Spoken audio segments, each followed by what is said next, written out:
A Manhattan judge has postponed Donald Trump's sentencing on his conviction in his hush money case and said he'll weigh scrapping the case entirely in light of voters electing Trump as president.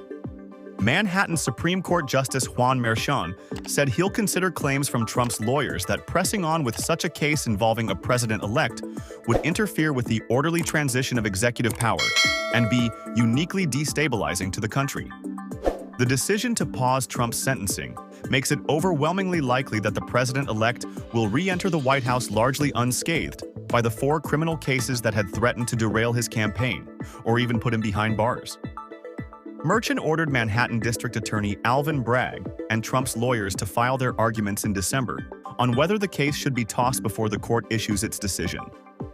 Bragg has argued that the verdict should stand because the case was brought when Trump was a private citizen.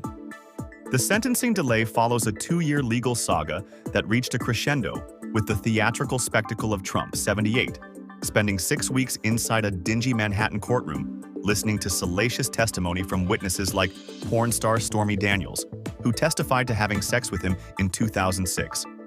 Jurors saw evidence that Trump worked with his former fixer Michael Cohen and the National Enquirer magazine to buy up the rights to and bury damaging information about him, including Daniels' tale about a brief tryst and Playboy playmate Karen McDougal's story about a months-long affair with Trump.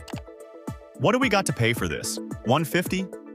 Trump told Cohen in a secretly made recording, appearing to reference a $150,000 payoff to McDougal. The guilty verdict against Trump in May branded him a convicted felon in the final months of his presidential campaign. But the president-elect used it as a rallying cry for his supporters, insisting that the case was a witch hunt orchestrated against him by Democrats. His campaign said it generated a record-shattering $34.8 million in small-dollar donations in the hours after jurors found Trump guilty. Trump had initially been set to be sentenced on July 10th, but the U.S. Supreme Court threw a wrench into those plans by ruling that presidents cannot be prosecuted for official acts taken in office. Bragg's office argued that the ruling had no bearing on the hush money case, but Merchan pushed the sentencing back to September 18 to give both sides time to hash the issue out. Merchan later moved the sentencing to November, citing what he called unwarranted claims that his decision on Trump's punishment could be based on politics rather than the law, so close to the election. Trump's 3 other criminal cases are either in limbo or winding down.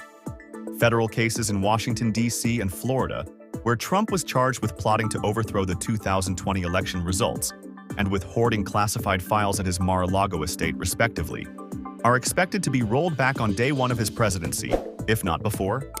A state case in Georgia over Trump's alleged bid to overturn the election results, meanwhile, is nowhere near a trial date after being derailed by a controversy over a local prosecutor hiring a man she was romantically involved with to lead the case.